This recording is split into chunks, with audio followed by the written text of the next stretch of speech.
Shalom, selamat pagi Bu Alia dan teman-teman semua. Kami dari kelompok 2 ingin mempresentasikan hasil diskusi kami mengenai studi perilaku konsumen, yaitu kebutuhan dan motivasi konsumen.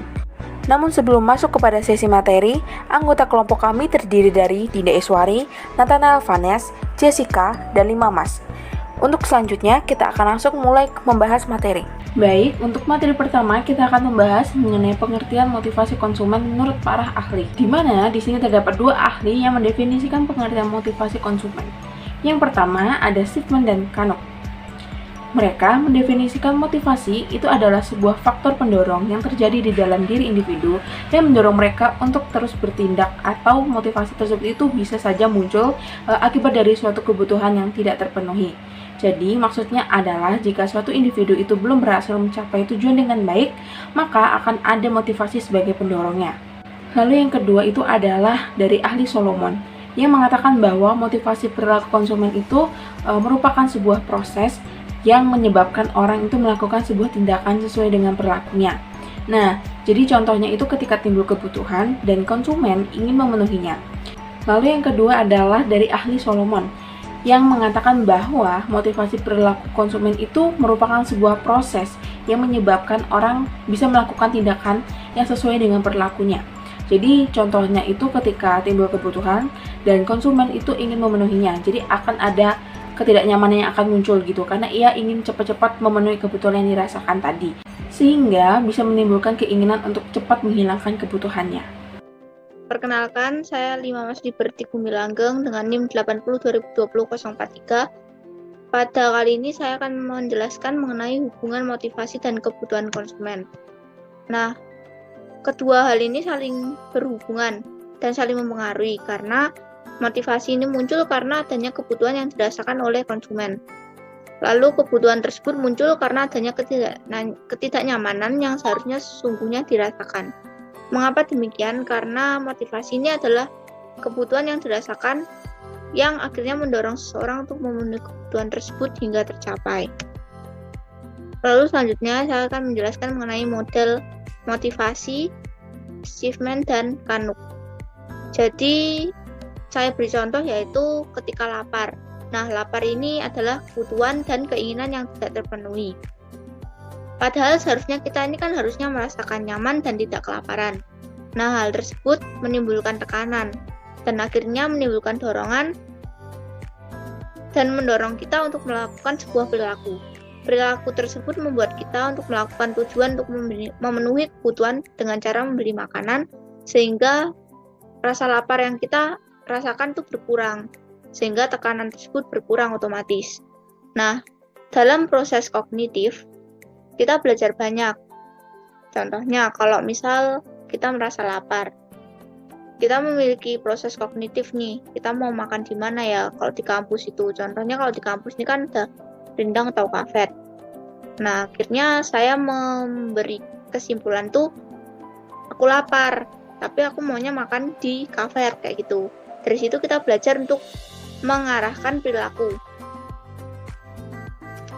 Selanjutnya yaitu saya akan membahas mengenai kebutuhan yang dirasakan. Nah, kebutuhan yang dirasakan ini ada dua hal. Yang pertama, jika dilihat dari faktor manfaat, ini terdiri dari utilitarian needs, dan yang kedua yaitu hedonic atau ekspresif. Dan jika dilihat dari faktor pendorong, ini terdiri dari kebutuhan primer dan kebutuhan sekunder. Kalau dilihat dari faktor pendorong ini, kebutuhan primer itu kebutuhan yang didorong dalam tubuh untuk mempertahankan hidup, atau bisa disebut juga kebutuhan fisiologis, contohnya yaitu makan dan minum. Dan yang kedua yaitu ada kebutuhan sekunder atau secondary needs, contohnya yaitu ketika contohnya yaitu alat transportasi, perhiasan, itu secondary needs. Lalu jika dilihat dari faktor manfaat, ini terdiri dari dua, yaitu utilitarian needs, yaitu kebutuhan fungsional, contohnya yaitu membeli laptop, agar dapat mengerjakan tugas lebih efektif. Lalu kita membutuhkan obeng. Nah, obeng tersebut digunakan untuk membuka mur karena Kita tidak bisa membuka hanya dengan menggunakan tangan kosong. Dan yang kedua yaitu hedonik atau ekspresif. Kebutuhan hedonik ini yaitu hanya untuk memenuhi kebutuhan sosial saja. Contohnya, saya ingin membeli laptop, tapi laptopnya harus ROG. Saya ingin beli handphone, tapi harus iPhone. Pengen sepatu, tapi harus Nike, kayak gitu. Gak mau yang lain. Inilah yang disebut sebagai kebutuhan hedonik atau ekspresif. Selanjutnya, kita akan membahas tentang tujuan perilaku konsumen. Seperti namanya, tujuan konsumen menjadi suatu alat dalam pengambilan keputusan di dalam perilaku konsumen. Karena di dalam penetapan tujuan juga terdapat motivasi, di mana konsumen nantinya harus bisa menentukan atau memutuskan apakah akan mengejar tujuan tertentu atau tidak, atau bahkan memilih di antara tujuan yang saling bertentangan. Karena konsumen nantinya harus bisa mempertimbangkan pelaksanaan tujuan tersebut sebelum memilih. Oleh karena itu, dalam mendasari keputusan tersebut, di sini kelompok kami menemukan beberapa cara mempertimbangkan tujuan pengambilan keputusan menurut para ahli, yaitu Beckman, Lucy, dan Penny.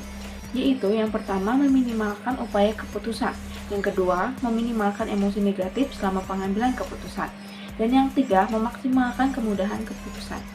Nah, dari pengertian tadi, kita bisa menyimpulkan bahwa di dalam tujuan perilaku konsumen terdapat dua faktor sebagai motivasinya, yaitu pertama tujuan umum atau generik, dan yang kedua adalah tujuan khusus. Tujuan umum dari perilaku konsumen adalah untuk mengarah kepada pemenuhan kebutuhan, dan untuk contohnya itu seperti membeli rumah. Yang kedua adalah tujuan khusus, yaitu seperti konsumen telah menentukan suatu produk atau jasa sebagai tujuannya. Sebagai contohnya adalah adanya keinginan membeli villa di Bali. Sebagai contoh kasusnya, di sini kelompok kami mengambil contoh iklan kosmetik yang viral beredar di kalangan masyarakat, di mana teman-teman bisa melihat bahwa di dalam iklan tersebut terdapat faktor pendorong yang bisa mempengaruhi para konsumen untuk dapat membelinya. Dan di sini kelompok kami telah mengklasifikasikan kedua tujuan sebelumnya, yaitu tujuan generiknya ialah adanya sebuah keinginan seseorang untuk bisa memiliki wajah mulus dan bebas jerawat. Sedangkan tujuan khususnya adalah, kalau ingin kulit wajah mulus dan bebas jerawat, maka belilah Agnes. Maka inilah tujuan khusus dari produk tersebut. Produsen akan mengarahkan tujuan produk khusus. Berikutnya ialah tentang persepsi perilaku konsumen menurut ahli Amirullah. Beliau ini mengklasifikasikan beberapa faktor pendorong dalam persepsi yang dimiliki oleh konsumen. Yang pertama ialah pengaruh tampilan fisik, di mana maksudnya individu akan menginterpretasikan suatu keadaan fisik dari objek yang diamati. Nah, sebagai contohnya itu, jika di kalangan kita saat ini adalah seseorang yang dengan penampilan cewek kue. Sebutan ini berkaitan dengan warna-warna kue yang terang dan pakaian yang mereka gunakan itu berwarna cerah. Seperti contohnya kuning, merah, hijau, stabilo, ungu, pink, atau lainnya. Yang kedua ialah gaya meniru. Nah, kecenderungan individu untuk menginterpretasikan tampilannya dengan mengikuti suatu gambaran dalam pikiran mereka dari yang sesuai dengan stimulus yang mendorongnya. Sebagai contohnya itu adalah suatu individu yang cenderung suka mengikuti penampilan idolanya yang menggunakan suatu brand tertentu, cenderung akan diikuti oleh konsumen. Lalu yang ketiga adalah kesan pertama. Dalam persepsi konsumen, akan ada kesan pertama yang mereka akan tangkap, yaitu positif atau negatif dari suatu produk tergantung dengan bagaimana produk itu memposisikannya dalam benak konsumen. Sebagai contohnya, memposisikan produk dengan harga yang lebih murah, berarti mereka akan membelinya. Nah, tapi kalau misalkan mahal, maka mereka tidak akan beli. Yang terakhir ialah pengaruh penilaian, di mana dalam persepsi ini seseorang itu akan cenderung dipengaruhi oleh penilaian orang lain.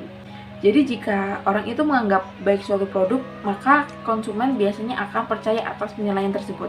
Nah, sebagai contohnya nih teman-teman, jika kedapatan barang yang ternyata memiliki harga mahal, itu berarti kualitas yang didapat juga akan tinggi.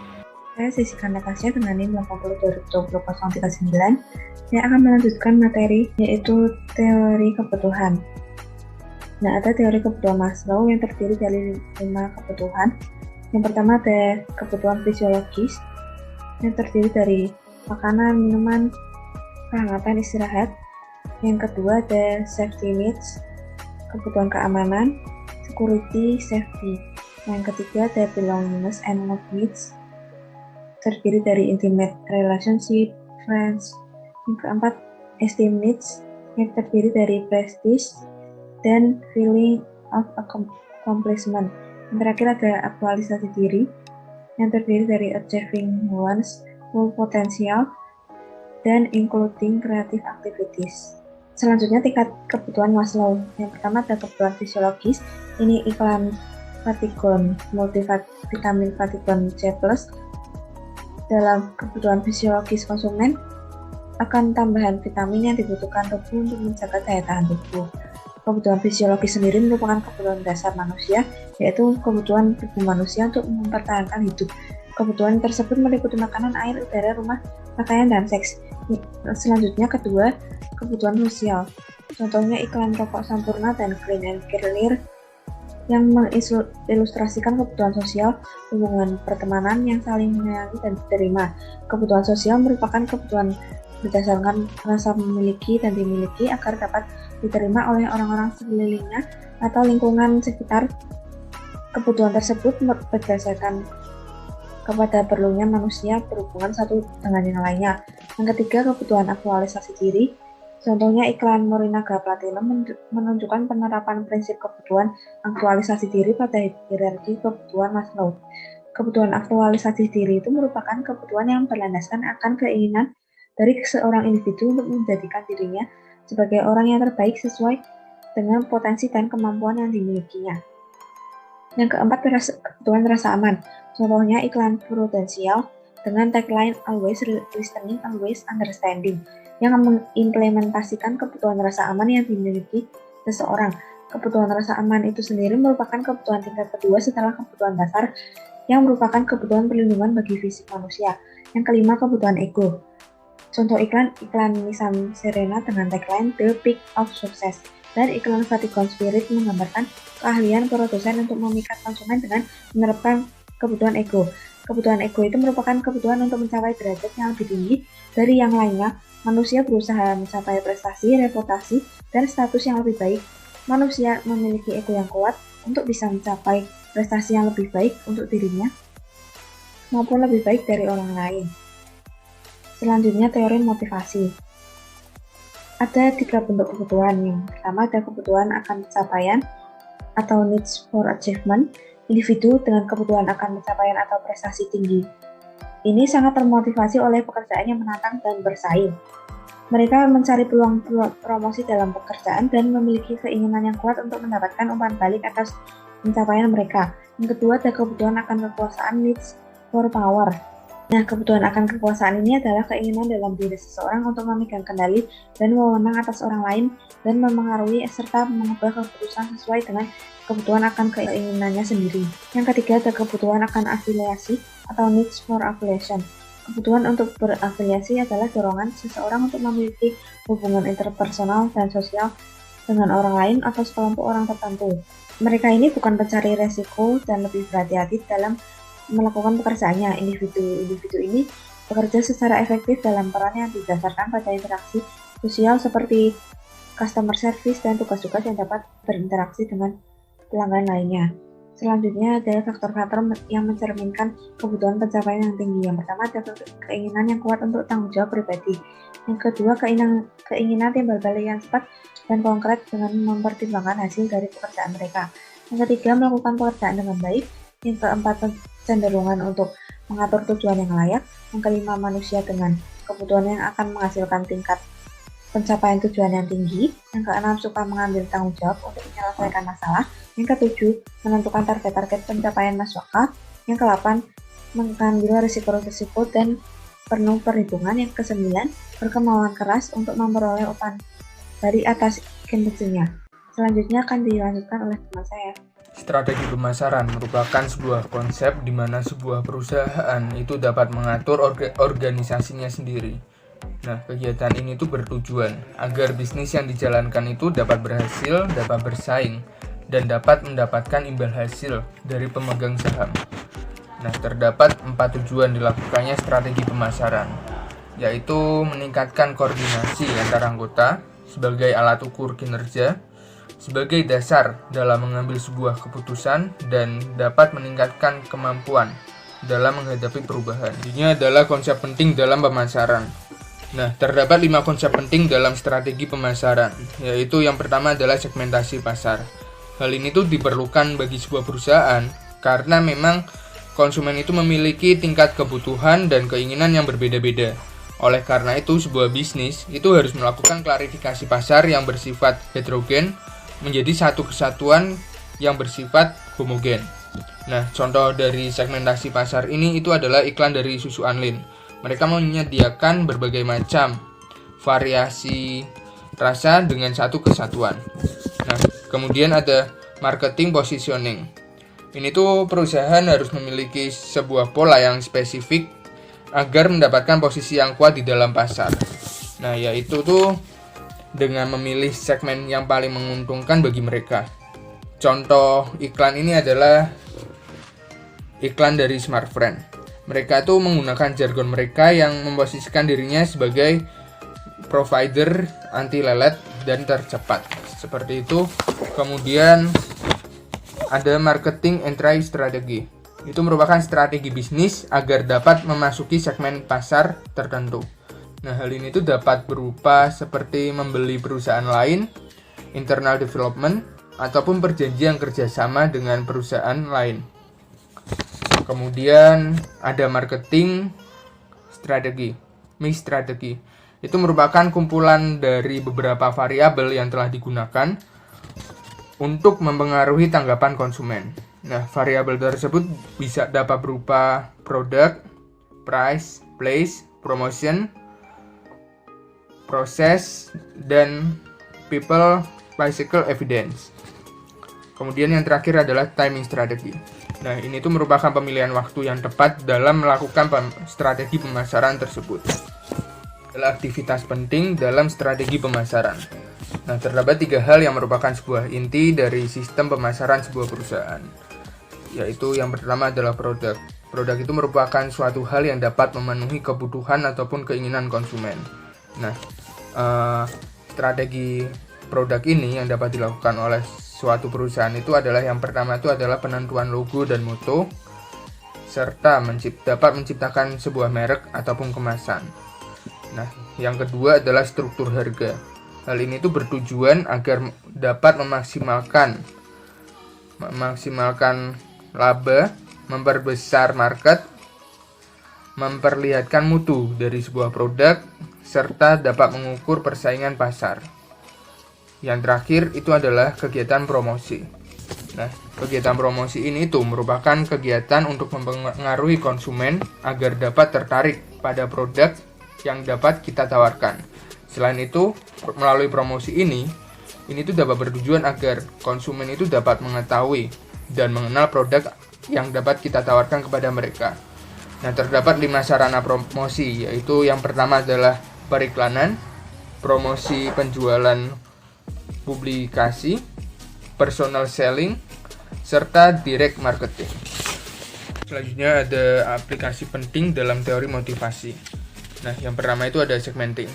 Segmentasi pasar itu merupakan sebuah proses pembagian pasar ke dalam kelompok pembeli yang berbeda-beda berdasarkan kebutuhan, karakteristik, ataupun perilaku yang membutuhkan bauran pemasaran dan bauran produk tersendiri.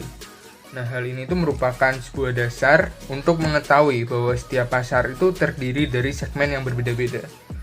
Nah, kemudian ada positioning. Ini merupakan tindakan merancang produk dan bauran pemasaran sehingga mampu menciptakan kesan tertentu pada pembeli. Nah, hal ini tuh bertujuan mendapatkan posisi yang lebih unggul dalam benak konsumen. Di motivasi dan kebutuhan konsumen itu merupakan 2 faktor yang saling berhubungan. Karena motivasi itu muncul karena adanya kebutuhan yang dirasakan oleh konsumen. Kemudian perilaku konsumen itu juga sangat erat kaitannya dengan tujuan.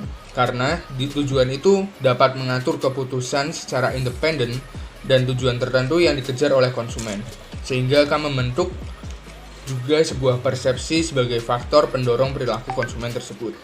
Nah, strategi pemasaran itu juga dilakukan oleh perusahaan dengan tujuan untuk meningkatkan koordinasi antar anggota sebagai alat ukur kinerja, sebagai dasar dalam mengambil sebuah keputusan, serta untuk meningkatkan kemampuan dalam menghadapi suatu perubahan. Nah, kemudian selain itu nih ada 5 kebutuhan dalam 5 tingkat, yaitu ada kebutuhan fisiologis, sosial, aktualisasi diri, rasa aman, dan juga ego. Nah, dari 5 kebutuhan tersebut, sangat penting karena untuk memenuhi kebutuhan individu konsumen.